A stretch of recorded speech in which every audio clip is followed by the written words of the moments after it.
85% of people prefer text over email and phone calls because they want to engage in a conversation. All text messaging is not equal. Customers respond to people, not bots. Be more like people and start having conversations that end in conversions. Use Scipio. Steal This Idea is brought to you by Scipio, the most personalized automated business texting on the market. If you want to get your leads talking to you, this is your platform.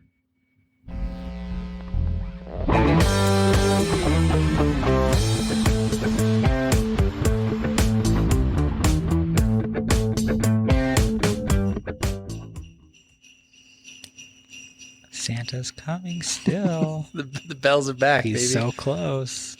Just a few days away, a week away. Just a few days away.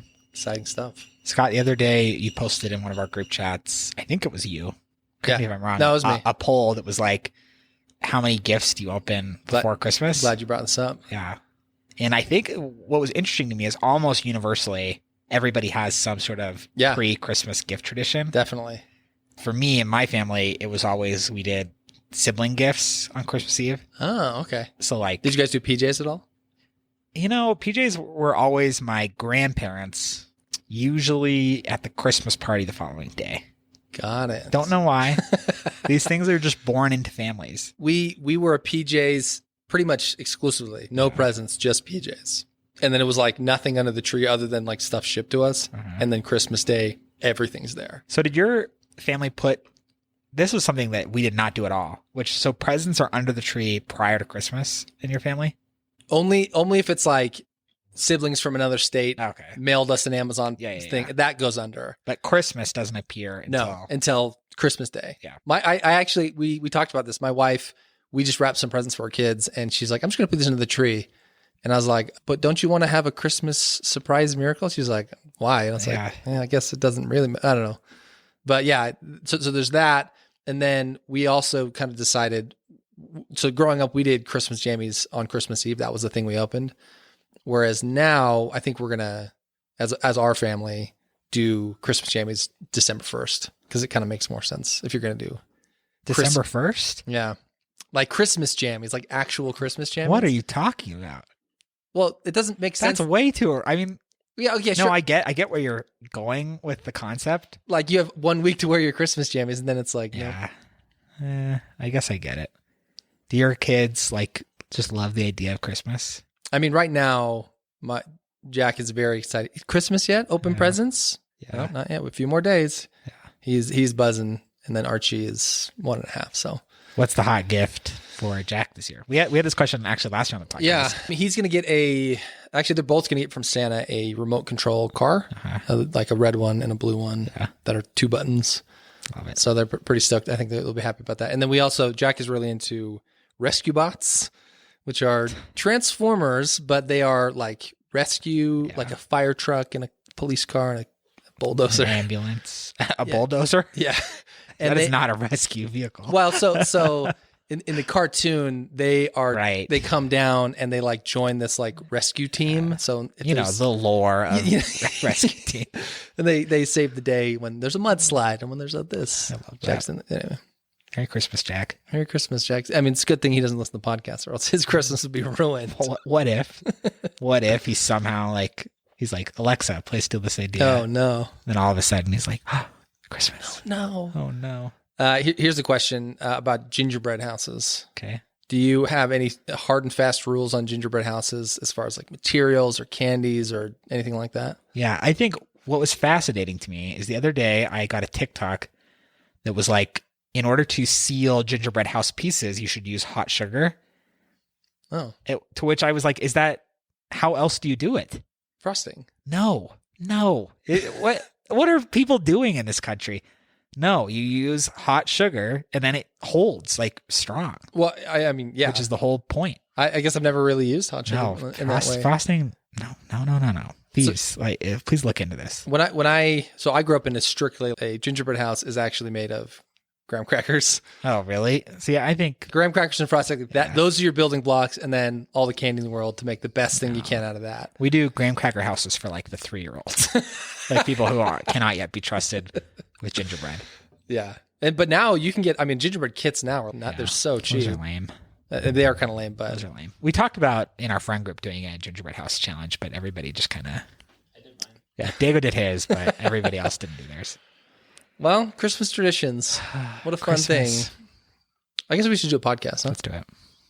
You're a thief and a liar. I only lied about being a thief. Steal. Lie. We're gonna steal the ship.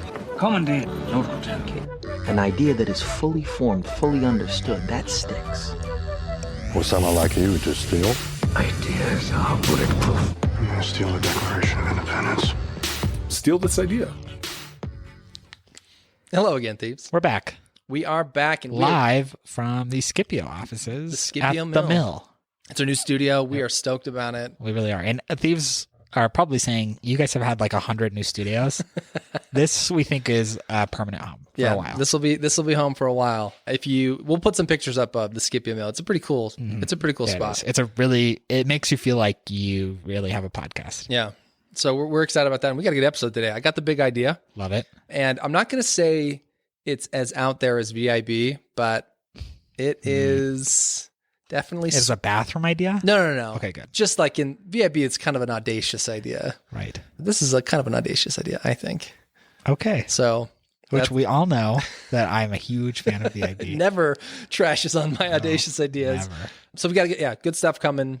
And we got some good GIBIs as well. So I think, well, before we get into that, Andre, there's probably some new thieves out there who don't know what this podcast is all about. Surely. Steal This Idea is the only podcast on the market today. We've done the research. We do it. That gives away billion-dollar business ideas for free every single week on Tuesdays. That's when we post. Ranging from restaurants to apps to shared community spaces to pens to security robots and everything in between.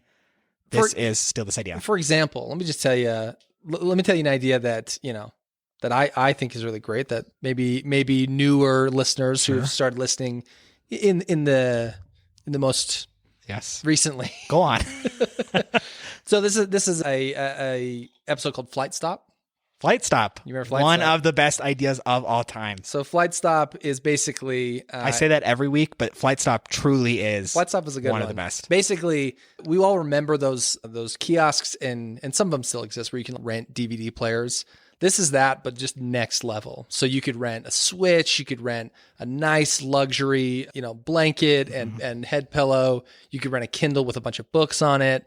And then the other kind of portion of it is, so you can go to and from destinations that, you're renting a nice luxury package there. But then also when you get to a destination, you can rent out of the airport things like strollers and pack and plays and raincoats and umbrellas, stuff that you need for your destination. And then you just check it back in when you return back home. Truly incredible. So the idea, every time I think about it, I think about just how awesome it would be to get to the airport and rent a Switch for your flight. Rent a Switch, rent the nicest pair of headphones, all sorts It's of a dream. It's a dream. Truly a dream. Check out Flight Stop. Flight Stop. And it's time to move into a little good idea, bad idea.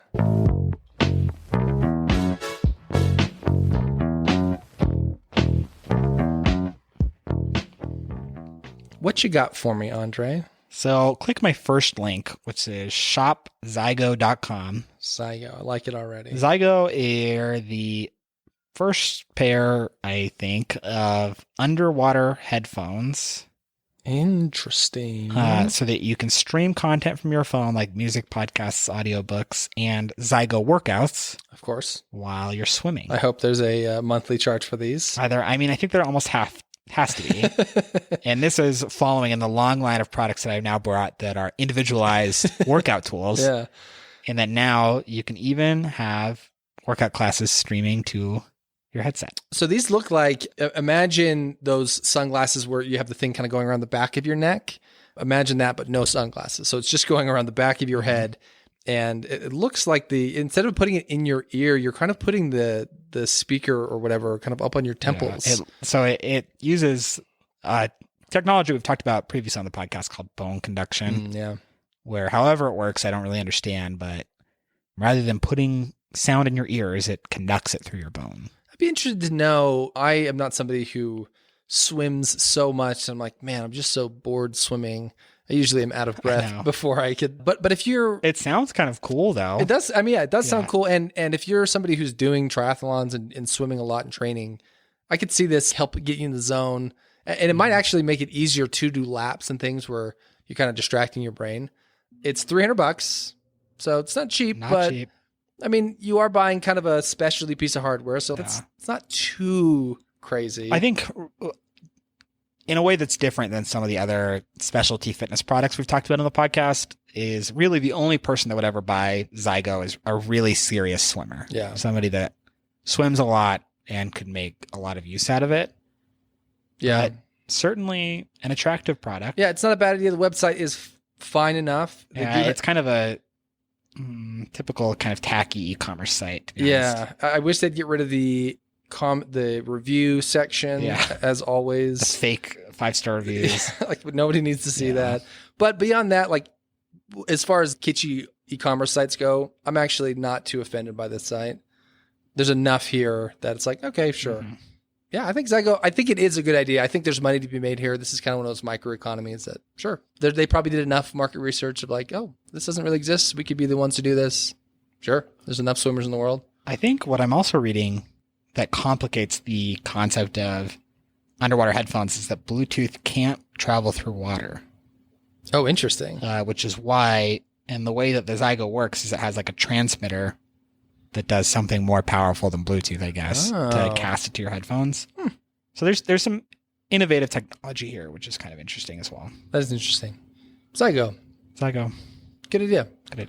Okay, this first one I just thought was really silly. This is bananaphone.io.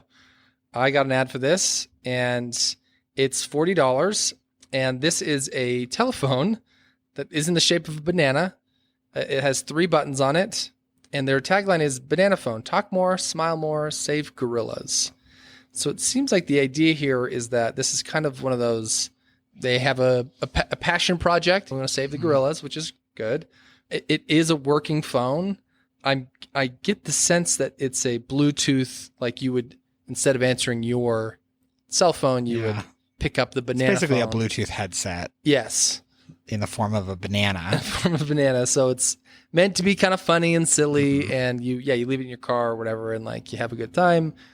So instead of just having a Bluetooth headset, you have this kind of silly thing that, gets a conversation starting. And I kind of want to hate it, but there's I think so.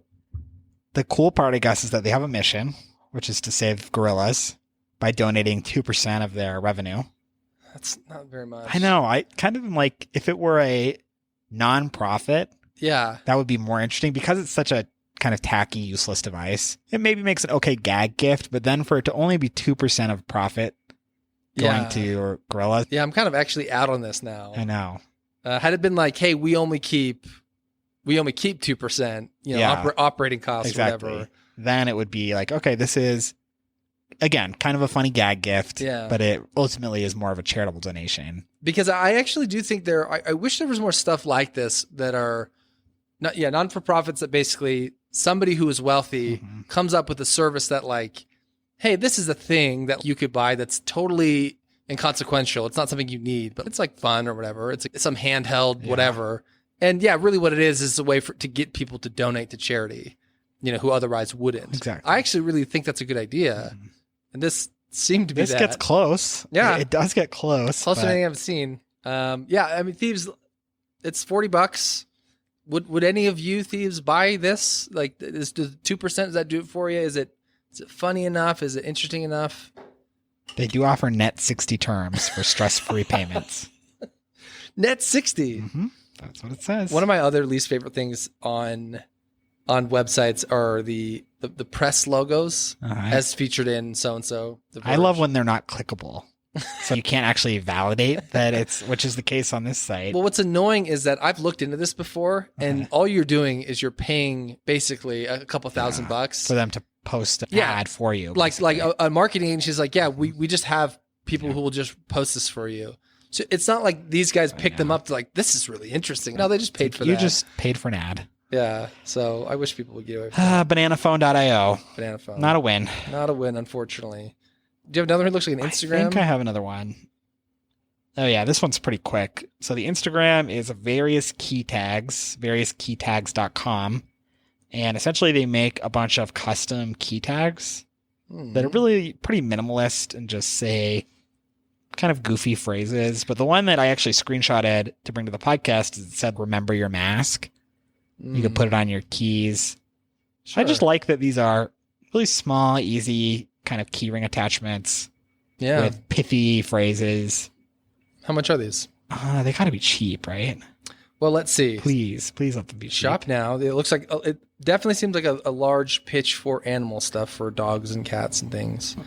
It looks like they're $15, which is a little expensive. It's a little expensive for what looks like a approximately 10 cents piece of plastic. Well, it's metal, it seems like. Oh, is it metal? Yeah. That makes me actually feel a little better about it. I mean, I think some of them might be plastic, but I get the sense that these are... Yeah, if they're aluminum, I feel a little better about it. Custom key tags, $15 each. Isn't a dog tag like $12, Custom. Andre? Say again? Like a tag for Lucy or for your dog. How much is that? $12. A pet tag is $12, you're saying? That seems...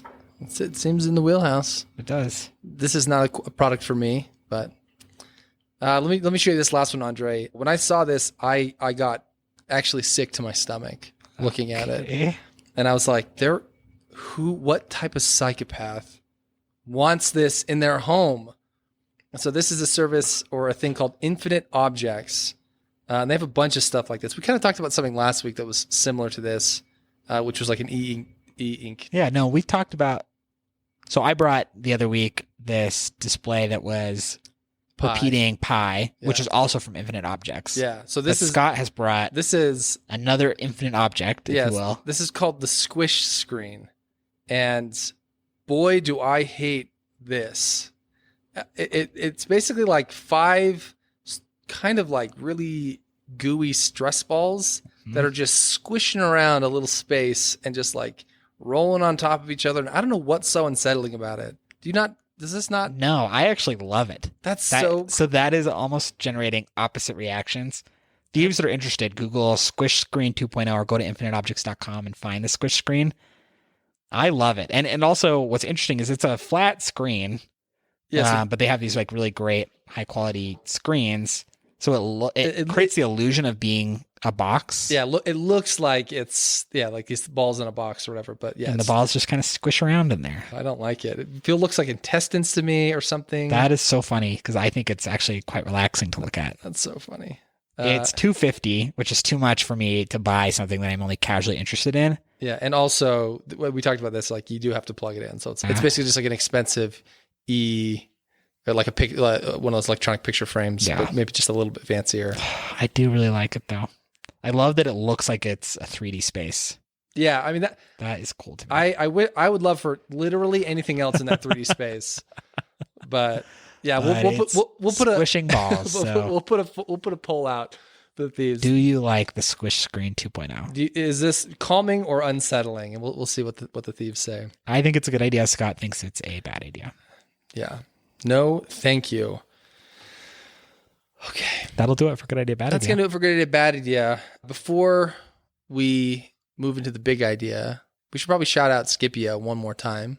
Scipio, sponsors of the podcast. They sponsor the podcast. They got some great tools for sales reps, all based around texting. We'll put some links in the description below. Yep. But we're thrilled to be in their office. We're thrilled to be with them, and definitely more to come on Scipio in future episodes. Yeah. They got some cool stuff brewing that we're excited to talk about. Shout out to Scipio. Thank you.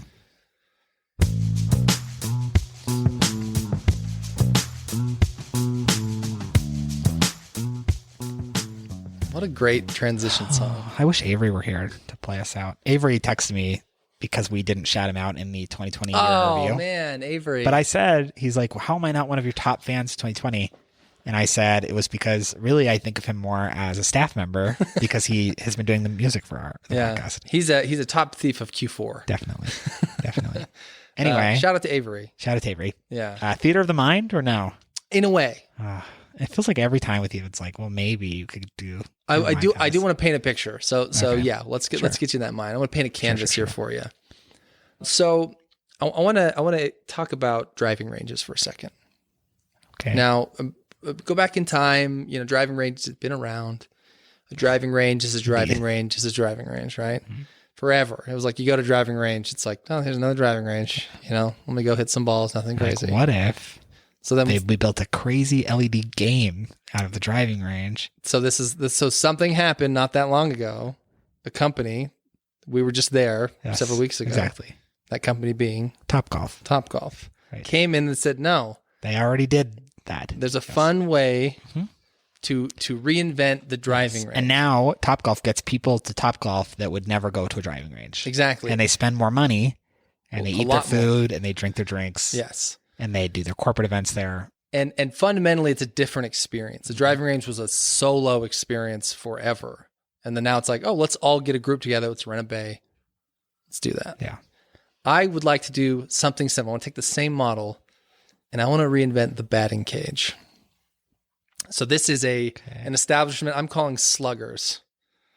Now, with Sluggers, as I started to map this idea out in my head, it started with, let's take the batting cage, let's follow some similar principles. But in order for it to really get sticky, I had to think bigger, Andre. So Sluggers, this is how it works. You and your friends, you say, hey, let's go to Sluggers. Let's go hit some balls. It'll be fun. You go to Sluggers, and it's the similar vibe. You rent a bay. They got food. They got drinks, right? Mm-hmm. But here's the difference. Sluggers, in a similar way where when you go to Topgolf, you're playing, you can just drive, but part of the allure is that you're playing these mini games. Sluggers is the same way. But when you walk up to the bay, inside the bay on the wall, not only is there a baseball bat, but there's a tennis racket, and there's a cricket paddle, and there is a hockey stick, and there's an array of bats or bat-like things. And the way the game works, there's a couple ways you could do it. You could have a projectile kind of coming from below, shooting a 20-mile-an-hour ball or whatever. You could have a ball kind of dropping down and swinging it that way. Probably you would start off with just like a tee situation, tee it like a tee ball. But what I think would be really fun is basically you build these kind of micro mini games where you almost pull like a roulette. So one of the games is swing roulette. You pull a thing and it says, all right, this club, this ball. And so the kind of the bread and butter, the main stuff is just like, hey, you're hitting, it's a home run derby with a tennis ball and a baseball bat. How far can you hit? Can you get them in these zones? Whatever. Yeah. But swing roulette, it's like, hey, you pull it. All right, hockey stick, kickball. How far can you hit? Can you hit this thing? And the next one, and you do it for 60 seconds or 90 seconds. And then you sit down and then your friend does it, right? Because one of the things that is about Topgolf, even though it has removed a lot of barriers, if you don't like to swing a golf club still, like I know you don't love swinging a golf club. Yeah. It still can be fun to have that social environment. It's quite fun to just sit and watch people drive. But you're still not participating in the main thing. Yeah. But I know that you like to swing a tennis racket. I do like to swing a tennis racket. So imagine if one of the games was more like a tennis thing where it's like, hey, you have these zones and you're just hitting a ball into these areas. And now you have an advantage where I maybe don't. Yeah. And so you can go and play these different kinds of like hitting games. Mm-hmm. And there's some that are kind of more zany, like a hockey stick and a ping pong ball or whatever. And you'd figure out kind of a good rhythm of like which balls work, which sticks work. You find like the right combination, you do a little experimenting. Yeah. I really think that, again, this idea, like I grew up, my friends, we'd get a wiffle ball or tennis ball. We'd play home run derby in our cul-de-sac, right? Yeah. It was a blast. Yes, a batting cage, it's like fun to see if you can hit a 50-mile-an-hour fastball, but most people don't do that unless they're people who play baseball. Right. But there is something, alluring about like, I just want to hit this ball as hard as I can, or like try and hit it in this thing. Mm-hmm. I think we all are drawn to that a little bit. So I think an establishment like Sluggers, where you have a fun, new environment, a new take on the batting cage, and you're really treading a lot on the success of Topgolf. I think Sluggers should work. What are your thoughts? I think he's thinking. I'm just in awe, to be honest, because it's just like Scott has this natural ability to just like look at the world and think of the most interesting, good ideas, specifically around like having fun with your friends. Yes. Where I think like I could sit down and write down like app and software ideas like all day. Sometimes I might pull out like some sort of like life convenience service. Sure. But it's just like when it comes to having fun with your friends, I want more of it, but I have no clue how to manufacture it. And I think it's just so interesting to me to like be at Topgolf and think, what could we do to make Topgolf better or more fun or different? And I do really like this idea. And I think there's just like a lot of logistics. So first of all, what would be important is you got to match or do the best you can to match the like incredible production quality of Topgolf. Yes. Because Thieves, hopefully, I mean, I'm thinking of like batting cages that I've been to, which are like generally really dumpy. Yeah. Exactly. I thought about that. Could I go in and add on to batting cages? But then I got like, no, most batting cages suck. Yeah, exactly. They suck for a reason because their target audience is like just baseball players as far as I can imagine. And they don't care. Like it's a means to an end. This is a machine. The same way that old fashioned driving ranges.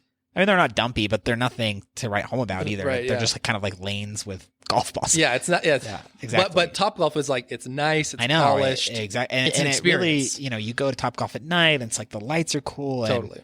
And, it's just like a nice environment. And I think that matching that would be important.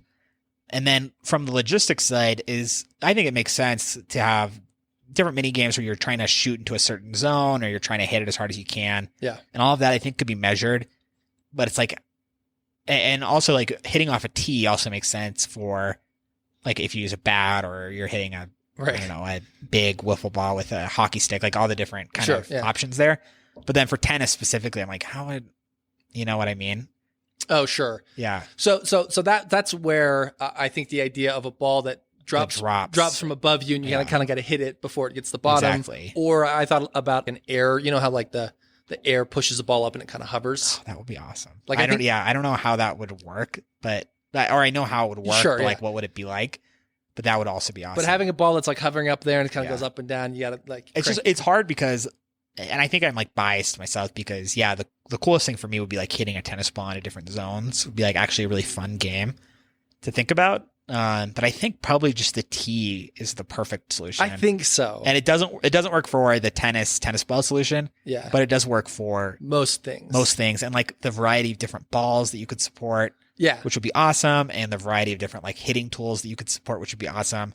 And it does. And I love the idea of like experimenting and just like trying to figure out. And because they're short, like that's one of the things where it's like, like we went to Topgolf and we were playing a game and my wife, she's like, this is not really for me, but sure.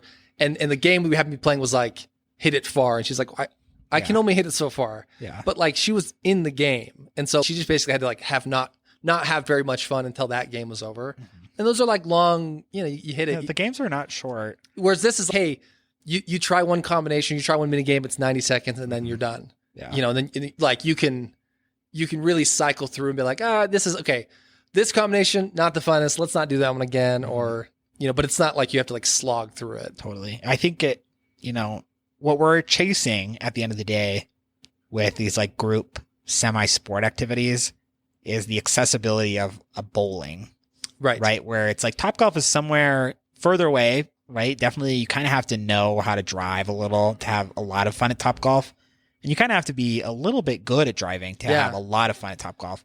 Yeah. Or bowling, it's like generally in the American public, most people are roughly the same skill. Yes. And I think that this gets closer to that. Yeah. Which is from a T-ball perspective, I would say the majority of Americans are roughly the same skill. And where golf, it's like there is a lot of people play golf, a lot of people don't play golf. It's just different. Right.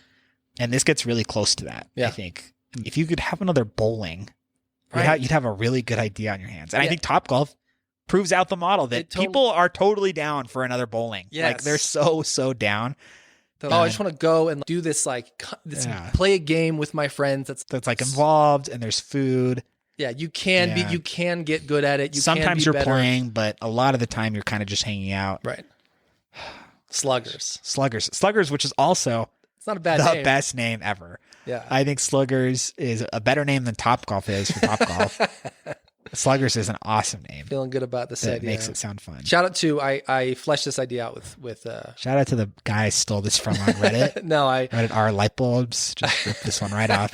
No, I called my brother Brian and I was like, I had this idea and it's not quite there. And so we kind of talked through it and we got it to Sluggers. But shout out to Brian for helping me get across the finish line. So thanks, Brian. So that's a big idea. I'm glad you love it. Yeah, I think the biggest hurdle, of course, is like that's a big investment. Yeah, I mean it's a lot to figure out, but I mean I don't know. I would be interested in reading like what the business school case study is on Topgolf. Sure. Because they figured it out, right? Yeah. Topgolf wasn't around. I don't know. When do you think Topgolf became 10 thing? years ago? About 10 years ago. Yeah. So it's possible to have a big idea Yeah. and to execute on it. And they didn't, because I was going to say you could figure out like a lower tech way of doing it, but they didn't. They kind of just like, hey, we think this will work. Yeah. You know, they put chips and balls. Diego, what's the consensus here? Topgolf is 20 years old. Whoa. I think it probably It got reached started in the UK. much bigger popularity in like the last 10 years. Yeah. But we maybe are also saying that just because there wasn't one in Utah until like about 10 years ago. Yeah. What I would say though is to piggyback off your point is I don't think that there's a great like low cost way to test it. Right. You kind of just got to. Yeah, I think you got to be like, I'm going to do this, but then your model is start in a community that would be receptive. If you to could give yourself the best possible, and then if it goes great, then you. I do think probably the best play would be trying to find a driving range that exists and buying it, like an old one that's like that, you know, whatever. Buying it and then flipping it into this. That's half the battle, right? This is land and figuring that out. But I think it could work if you had some bucks up front, you know, and you proved it out. Like it's not that crazy complicated. Sluggers. Okay, for the last part of the episode here, I wanted to bring an idea from a thief, dedicated thief, Mike Binks. Mike Binks. This is an idea that he pitched. He was going to leave a voicemail, but he told me the idea, and I was like, I'm going to talk about this with Andre because I think it's an idea that probably you would use instead of me. So the idea is basically this. It's a service where so you're you're born and raised in Salt Lake. That's know the ins and outs of Salt Lake, the good bars, the bad bars, the fun spots, everything, right? Now you wouldn't be the person necessarily, I don't think, to be this guy, but there's a guy who is I just gave Scott the evil eye of like, oh, so I'm just not fun or I'm not. Well, I don't think you would enjoy this role, but basically it's a service where say you're going to throw a bachelor party or a guy's trip or whatever. What the service is basically the guy in the city, in the place. You are renting him, and he is saying, "Hey, I'm gonna be your basically chauffeur, chaperone, party guy, and we're gonna go to all these places. And I've already organized it. I got the deal here, and I'm gonna, we're gonna go here, and I'm gonna drive us there, and like he's kind of coordinating it, and that's part of what you're paying for is like the local talent." Right. Who's also kind of like the hype guy, keeping the people fun on the party bus or whatever, right? And so like I thought it was a really interesting idea. Do you think you would work? I'm so torn on this because, and here's why: Vegas, that's where you should have gone when you were like querying me on like how I would feel about right? this. Yeah, I mean Vegas is like the obvious like Vegas I think could employ like 100 of these guys, but what I can't decide is if I could somehow find the energy in me to be like extroverted and to be that guy, to be the guy, then I would love to be that guy, especially in Vegas, because it's like in Vegas, I do know the spots to have fun. I do know the spots that you're not going to like find on TripAdvisor. I can put together, I think, relatively fun nights for people that want to have fun in Vegas and have done so. But I don't have the energy to like meet 20 bachelors and be like, we're going to go crazy. We're going to have some. But on the flip side, if such a service existed in Vegas, even though I know the ins and outs, sometimes, I'll go, and Diego knows this, we'll go and it's just like things are going well. Like we have dinners, we have meal, like we have bar plans, we have gambling plans, we have all the different plans. Yeah. But it's like, sometimes it's just like, where are we going to find the energy? And it's like, how are we going to get the hype train going? And like, that's always the conversation. It's like, how do we get kind of hyped up? How do we have fun? Imagine if the hype train is you getting paid to do it. Yeah. But I mean, like having a guy that's like, we're going to like do this, and this. And I'm going to make sure it's fun. I'm going to make sure everything stays on the, and I'm going to drive. Yeah. That sounds like an awesome plan. It's like, hey, like these tables have cheaper blinds. Like this is right by this really cool sushi place or whatever, Yeah. And I think if such a thing existed in Vegas and it wasn't a scam. Yeah. Because in Vegas, it's just like, you don't want a guy that's like going to take you to a club and there's a fee and there's a 1 bottle minimum, and before you know it, you've just been scammed out of your whole night. And in Vegas, that kind of thing would happen. Totally. Where it's just like, there's a guy and he takes you like to all the places that pay him to take you there. That would suck. But if it was like kind of cost effective and maybe like kind of a freelance situation and not through a company. It does kind of remind me of iGuides a little bit. Yeah. But a different spin on that, which is could you make it a shared economy where it's like, it's me. I'm the guy. And this is my thing. I've got a certain restaurant and this is what I charge. Yeah. And all these are the amenities that I provide. Like, could it work there? Like, where you just open it up, or do you say, no, we're going to pick 10 guys and we interview them and we kind of calibrate it. Open to either model, but at the end of the day, I want to pick a guy and read his bio. Yeah, sure. Yeah. Rather than I'm like, oh, we're going to hire party city and they're going to send us a guy. And we just hope we get somebody that we can mesh with. Somebody who's cool. Yeah. And I also think if you're going to position it, it needs to be really like hire this out for your birthday party or bachelor party. Girls' night, guys' night. What it isn't is, oh, me and my fiance are going to New York. Because then it's just like we have this weird third wheel, right? And that doesn't work. But for a party where we all kind of know each other. Yeah. Or, there's varying levels of know each other. Like you can kind of have a guy join your group for a night. You know what I mean? No, totally. Anyway, Mike Binks, shout out. I think it's a good idea. I do think it's a good idea. Fun to think about. I think there's lots of... This is testable. I think this is, you could throw it up, and then advertise very lightly and just see if you get any interest. Get a couple gigs. And then just see where it goes. Because you got to think, especially, I mean, like I know some of the alcohol bills that you guys have run up, like you're spending a lot of that money anyway. If part of what you're paying for is just like somebody, taking you to and fro, making sure like I'm covering, like it's like on my card. So you don't even have to worry about paying it. And then like the bill comes later and then you get split up amongst the people. I mean, there's some cool upside there. There is some cool upside. I mean, honestly, having a guy that drives you around, pays for everything, and then send you a split Venmo at the end of it all. That would be dope. Like, and he's fun, and he like just hypes you up, and he's got a drinking game that you play, and he's got some funny stories to like. I mean, I don't know. Yeah, I would hire a hype guy for a night, and especially if he drives and then deals with all the payment, and like just making sure everybody gets taken care of. Yeah, and there's things you could do where it's like, hey, we're gonna pre-fund and give everybody cash, right? So he gets the cash. Hey, $100 for everybody for gambling or however much. Yeah. And we're going to go to X place where the minimums are low and like with blackjack for an hour. I'll pick you up. I'll make sure I'm, Good idea.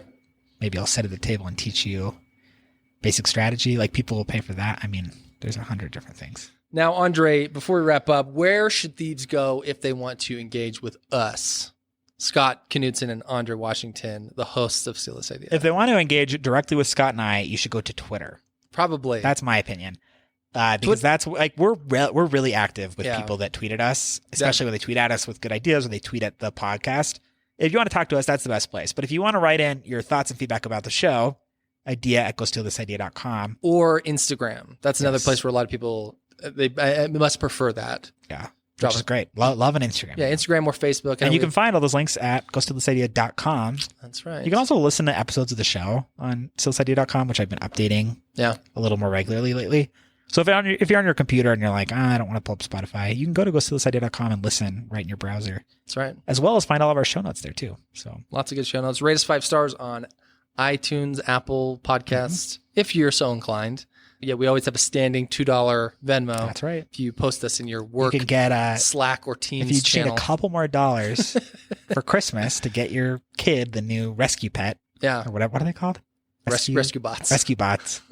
Rescue pets are also a thing, though, right? I think so. That sounds right. Anyway, puppy pals. If you're just trying to buy a rescue bot this Christmas, share us in your work Slack. And I will Venmo you $2. The other thing is, if you want to chip in and support the show, Patreon. We always have a link to our Patreon. You can chip in $1 a month, $2, however much you want. That really helps us. That's like a huge bolster for us. And we're dropping some new Patreon episodes to our Patreon supporters. And we're actually doing it after this right now. We're going to go record Patreon episodes that will be dropping. So by the time you hear this, they'll be posted. Exactly. So if you are a Patreon supporter, we have a couple on there already. There will be a couple more coming soon. So get excited for that. Thieves, this has been a great episode. Andre, we did it yet again. Another episode. We provided some lucky schmuck out there $1 billion in the future if they only were to take it. Thieves, Opportunity knocks. we love you. We appreciate you. And we'll catch you in the next one. Bye. This episode was brought to you by Scipio. Thieves, do you want more end-of-year sales, get people talking, and keeping their appointments? Then you have to use Scipio. It is hands down one of the best tools in your sales toolbox.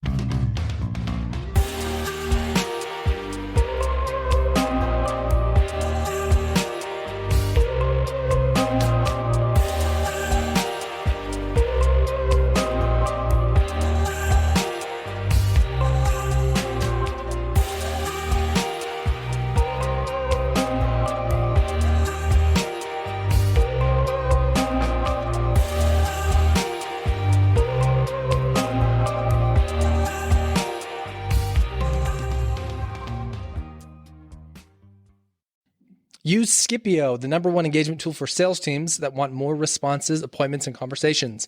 Message your leads and customers where they are on their phone. I'm not talking about phone calls. We're talking about true one-to-one texting. Use the code STEAL at Scipio.com for 2 free licenses. Use the code STEAL at Scipio.com for 2 free licenses. See you later, thieves.